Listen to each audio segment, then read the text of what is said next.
तो आज का पहला प्रश्न है, संविधान के निर्माण के समय कितनी अनुसूचियाँ थी? जी हाँ, भारतीय संविधान के निर्माण के समय कितनी अनुसूचियाँ थी? तो इसके लिए मिलेंगे आपको 4 ऑप्शन। तो ऑप्शन ए में है 9, ऑप्शन बी में है 10 और ऑप्शन सी में है 8 और ऑप्शन डी में है 12। यानी संविधान के निर्माण के समय कितनी अनुसूचियाँ थी? तो इसमें से आपको बतलाना है ऑप्शन में से कि कौन-सा सही उत्तर होगा। तो इसका जो सही उत्तर होगा ऑप्शन सी यानी 8। संविधान के निर्माण के समय कितनी अनुसूचियाँ थी? 8 अनुसूचियाँ थी। तो आज के क्लास में आपको जितने भी प्रश्न बताएँगे, उसमें से आप कितने प्रश्न का उत्तर सही दे पाते हैं, आप अपना स्कोर कमेंट बॉक्स में ज़रूर बताइएगा और अपने आप को जाँच भी करिएगा कि आपको भारतीय संविधान के अनुसूची से रिलेटेड कितने प्रश्न का उत्तर आपको याद है। तो चलिए नेक्स्ट प्रश्न की ओर चलते हैं। 2 नंबर में वर्तमान में भारतीय संविधान में कितनी अनुसूचियाँ हैं? यानी प्रेज़ेंट में भारतीय संविधान में कितनी अनुसूचियाँ हैं? तो ऑप्शन ए में है 14, ऑप्शन बी में है 12, ऑप्शन सी में है 13 और ऑप्शन डी में है 15। तो इसका जो सही उत्तर होगा ऑप्शन बी यानी 12। वर्तमान में यानी प्रेज़ेंट में भारतीय संविधान में कितनी अनुसूचियाँ हैं? 12 अनुसूचियाँ हैं। 3 नंबर में प्रथम अनुसूची में किसका उल्लेख किया गया है? यानी फर्स्ट जो अनुसूची है उसमें किसका उल्लेख किया गया है? तो ऑप्शन ए में भाषा, ऑप्शन बी में धर्म और ऑप्शन सी में राज्यों और ऑप्शन डी में भारतीय संघ के राज्यों और केंद्र शासित क्षेत्रों। यानी प्रथम अनुसूची में किसका उल्लेख किया गया है? ये चारों ऑप्शन में से आपको सही उत्तर बतलाना है। तो इसका जो सही उत्तर हो जाएगा, चलिए मैं आपको बता देता हूँ। ऑप्शन डी यानी भारतीय संघ के राज्यों और केंद्र शासित क्षेत्रों का उल्लेख किया गया है किसमें? प्रथम अनुसूची में। मैं आशा करता हूं कि आपको समझ में आ गया होगा कि प्रथम अनुसूची में किसका उल्लेख किया गया है? भारतीय संघ के राज्यों और केंद्र शासित क्षेत्रों का। 4 नंबर में है किस संशोधन द्वारा दिल्ली को राष्ट्रीय राजधानी क्षेत्र का दर्जा दिया गया है? यानी वो कौन सा संशोधन हुआ जिसमें दिल्ली को राष्ट्रीय राजधानी क्षेत्र का दर्जा दिया गया है? तो ऑप्शन ए में 72वें, बी में 73वें, सी में 42वें और डी में 69वें। तो इसका जो सही उत्तर हो जाएगा ऑप्शन डी यानी 69वें संविधान संशोधन के द्वारा दिल्ली को राष्ट्रीय राजधानी क्षेत्र का दर्जा दिया गया है। 5 नंबर में है दूसरी अनुसूची में किसका उल्लेख किया गया है? यानी दूसरी अनुसूची में किसका उल्लेख किया गया है? तो इसका सही आंसर हो जाएगा, इसमें भारतीय राज्य व्यवस्था के विभिन्न पदाधिकारियों जैसे राष्ट्रपति, राज्यपाल, लोकसभा के अध्यक्ष और उपाध्यक्ष, राज्यसभा के सभापति एवं उपसभापति, उच्चतम न्यायालय के उच्चतम न्यायालय और उच्च न्यायालय के न्यायाधीशों और भारत के नियंत्रक, महालेखा परीक्षक आदि को मिलने वाले वेतन, भत्ते और पेंशन आदि का उल्लेख किया गया है किसमें? दूसरी अनुसूची में।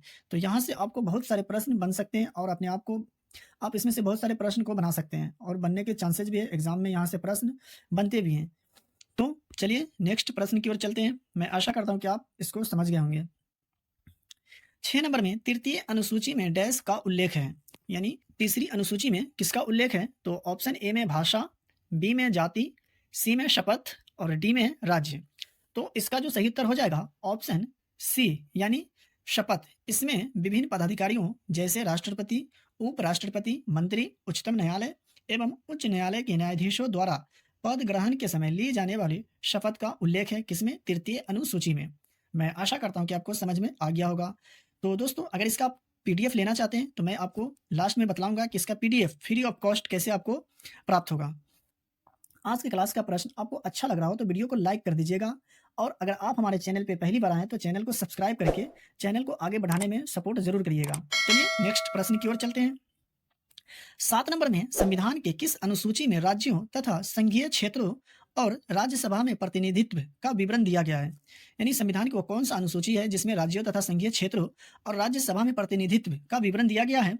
तो ऑप्शन ए में प्रथम अनुसूची, बी में दूसरी अनुसूची, सी में चौथी अनुसूची और डी में पांचवी अनुसूची। तो इसका जो सही उत्तर हो जाएगा ऑप्शन सी यानी चौथी अनुसूची। चौथी अनुसूची में राज्यों तथा संघीय क्षेत्रों और राज्यसभा में प्रतिनिधित्व का विवरण दिया गया है। कौन सी अनुसूची में? चौथी अनुसूची में। 8 नंबर में है किस अनुसूची में अनुसूचित क्षेत्रों और अनुसूचित जनजाति के प्रशासन और नियंत्रण के बारे में उल्लेख किया गया है?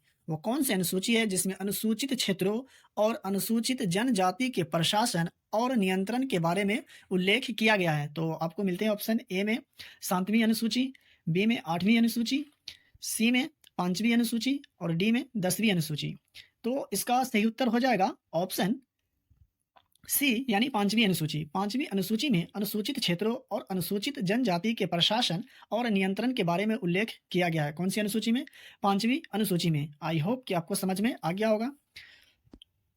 9 नंबर में भारतीय संविधान में 22 भाषाओं को राजभाषा का दर्जा प्रदान किया गया है।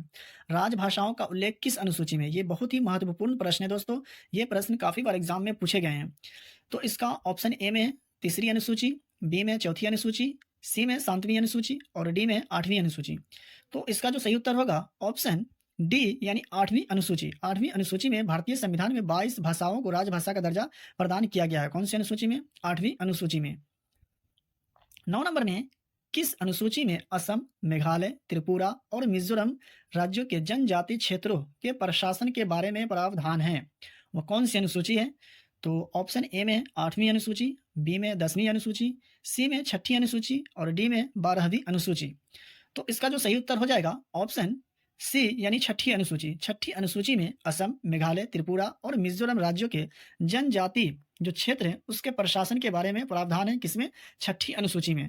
आई होप कि आपको समझ में आ गया होगा। तो चलिए नेक्स्ट प्रश्न की ओर चलते हैं। 10 नंबर में केंद्र एवं राज्यों के बीच शक्तियों के बंटवारे के बारे में किस अनुसूची में बताया गया है? जी हाँ, केंद्र एवं राज्यों के बीच जो शक्ति है उसके बंटवारे के बारे में किस अनुसूची में बताया गया है?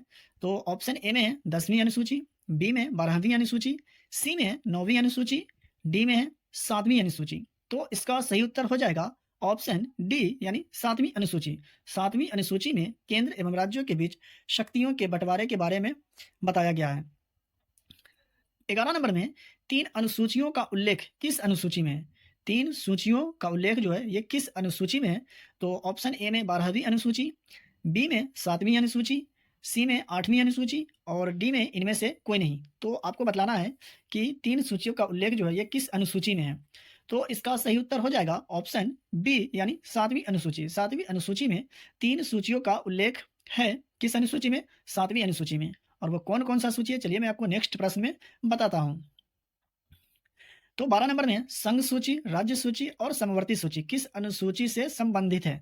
इससे पहले वाले प्रश्न में आपको यही तीनों अनुसूची से संबंधित प्रश्न पूछा गया था कि 3 सूचियों का उल्लेख किस अनुसूची में है, और यहाँ तीनों सूची दिया हुआ है, संघ सूची, राज्य सूची और समवर्ती सूची किस अनुसूची से संबंधित है। तो मैं आशा करता हूँ कि यह प्रश्न का उत्तर आप सही दीजिएगा, क्योंकि इससे पहले वाले प्रश्न में आपको बताया जा चुका है। तो ऑप्शन ए में 7वीं अनुसूची, बी में प्रथम अनुसूची, सी में चौथी अनुसूची और डी में इनमें से सभी। तो इसका जो सही उत्तर हो जाएगा आप लोग को तो जरूर पता हो गया है, ऑप्शन ए यानी 7वीं अनुसूची। 7वीं अनुसूची में संघ सूची, राज्य सूची और समवर्ती सूची से संबंधित है। कौन? 7वीं अनुसूची। ये भी प्रश्न काफी बार पूछे गए हैं एग्जाम में। 13 नंबर में है किस अनुसूची को प्रथम संविधान संशोधन अधिनियम 1951 के द्वारा जोड़ी गई? वो कौन सी अनुसूची को प्रथम संविधान संशोधन अधिनियम 1951 के द्वारा जोड़ी गई है? तो ऑप्शन ए में है 10वीं अनुसूची, बी में 11वीं अनुसूची, सी में 9वीं अनुसूची और डी में 12वीं अनुसूची। तो इसका जो सही उत्तर हो जाएगा ऑप्शन सी यानी 9वीं अनुसूची। 9वीं अनुसूची को प्रथम संविधान संशोधन 1951 के द्वारा जोड़ी गई है। मैं आशा करता हूं कि आपको समझ में आ रहा होगा। अगर आप अभी तक वीडियो को लाइक नहीं किए तो वीडियो को लाइक जरूर करें और चैनल को सब्सक्राइब करके चैनल को आगे बढ़ाने में सपोर्ट करें, और वीडियो अगर अच्छा लग रहा हो तो अपने दोस्तों में शेयर जरूर करें।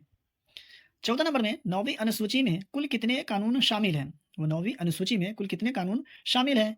तो ऑप्शन ए में है 45, ऑप्शन बी में 145, सी में 284 और डी में 250।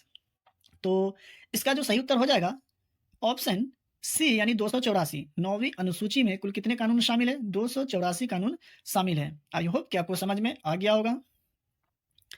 15 नंबर में दल बदल से संबंधित प्रावधानों का उल्लेख किस अनुसूची में है? जी हाँ, दल बदल से संबंधित जो प्रावधानों का उल्लेख है ये किस अनुसूची में है? तो ऑप्शन ए में 10वीं अनुसूची, बी में 3री अनुसूची, सी में ए और बी दोनों और डी में 7वीं अनुसूची। तो इसका जो सही उत्तर हो जाएगा ऑप्शन ए यानी 10वीं अनुसूची। दल बदल से संबंधित प्रावधानों का जो उल्लेख है ये किस अनुसूची में? 10वीं अनुसूची में है। 16 नंबर में 52वें संविधान संशोधन 1985 के द्वारा किस अनुसूची को जोड़ी गई है? 52वें संविधान संशोधन 1985 के द्वारा किस अनुसूची को जोड़ी गई है? तो ऑप्शन ए में 12वीं अनुसूची, बी में 11वीं अनुसूची, सी में 8वीं अनुसूची और डी में 10वीं अनुसूची। तो इसका जो सही उत्तर हो जाएगा ऑप्शन डी यानी 10वीं अनुसूची। 10वीं अनुसूची को 52वें संविधान संशोधन 1985 यानी 1985 के द्वारा क्या किया गया था? जोड़ा गया था। किसमें? भारतीय संविधान संशोधन 52वें संविधान संशोधन 1985 के द्वारा। 17 नंबर में मूल रूप से 8वीं अनुसूची में कितनी भाषाएं थी? मूल रूप से 8वीं अनुसूची में कितनी भाषाएं थी? तो ऑप्शन ए में 14, बी में है 10, सी में है 22 और डी में है 8। तो यहाँ आपको ये प्रश्न का भी उत्तर आपको जरूर पता होनी चाहिए। मूल रूप से 8वीं अनुसूची में कितनी भाषाएं थी? तो इसका जो सही उत्तर हो जाएगा ऑप्शन ए यानी 14। मूल रूप से 8वीं अनुसूची में कितनी भाषाएं थी? 14 भाषाएं थी। 18 नंबर में 73वें संवैधानिक संशोधन 1993 के द्वारा किस अनुसूची को जोड़ी गई है? यानी कहने का मतलब यह हुआ कि 73वें संवैधानिक संशोधन 1993 के द्वारा किस अनुसूची को जोड़ी गई है? तो ऑप्शन ए में 12वीं अनुसूची, बी में 11वीं अनुसूची, सी में 10वीं अनुसूची और डी में है इनमें से कोई नहीं। तो इसका जो सही उत्तर हो जाएगा ऑप्शन बी यानी 11वीं अनुसूची। 73वें संवैधानिक संशोधन 1993 के द्वारा 11वीं अनुसूची को जोड़ी गई है। आई होप कि आपको समझ में आ गया होगा। 19 नंबर में 74वें संविधान संशोधन 1993 के द्वारा किस अनुसूची को जोड़ी गई थी? यहाँ है 74वें। तो इसका जो ऑप्शन ए में 7वीं अनुसूची, बी में 9वीं अनुसूची, सी में है 12वीं अनुसूची और डी में 6ठी अनुसूची। तो इसका जो सही उत्तर हो जाएगा ऑप्शन सी यानी 12वीं अनुसूची। 74वें संविधान संशोधन 1993 के द्वारा किस अनुसूची को जोड़ा गया? 12वीं अनुसूची को जोड़ा गया। और प्रेजेंट में अगर बात की जाए कितनी अनुसूची है? तो 12 अनुसूची है। आई होप कि आपको समझ में आ गया होगा। और आज का 20 नंबर प्रश्न है, संविधान के 6ठी अनुसूची में इनमें से किस राज्य में लागू नहीं होता है? यानी संविधान के जो 6ठी अनुसूची है आपको ऑप्शन बता रहे हैं, इसमें से किस राज्य में लागू नहीं होता है? तो ए में असम, बी में मणिपुर, सी में त्रिपुरा और डी में मेघालय। तो इसका जो सही उत्तर हो जाएगा आपको पता होना चाहिए क्योंकि इससे पहले वाले प्रश्न में मैं आपको बता चुका हूं। तो इसका जो सही उत्तर होगा ऑप्शन बी यानी मणिपुर। तो दोस्तों अगर आपको वीडियो अच्छा लगा हो तो वीडियो को लाइक कर दीजिएगा और आप हमारे चैनल पे पहली बार आए हैं, पहली बार विजिट कर रहे हैं तो चैनल को सब्सक्राइब जरूर करिएगा। आपके एक लाइक और सब्सक्राइब करने से हमें बहुत ही मोटिवेट मिलता है और इस बेहतर से बेहतर कंटेंट लाने का मैं प्रयास करता हूँ। और इसका पीडीएफ चाहिए तो डिस्प्ले पे दिखाए गए व्हाट्सएप नंबर पे हाई लिख करके एसएमएस कर सकते हैं, आपको पीडीएफ सेंड कर दिया जाएगा। तो चलिए मिलते हैं फिर से एक नए वीडियो में नए टॉपिक के साथ। वीडियो देखने के लिए आपको बहुत बहुत धन्यवाद।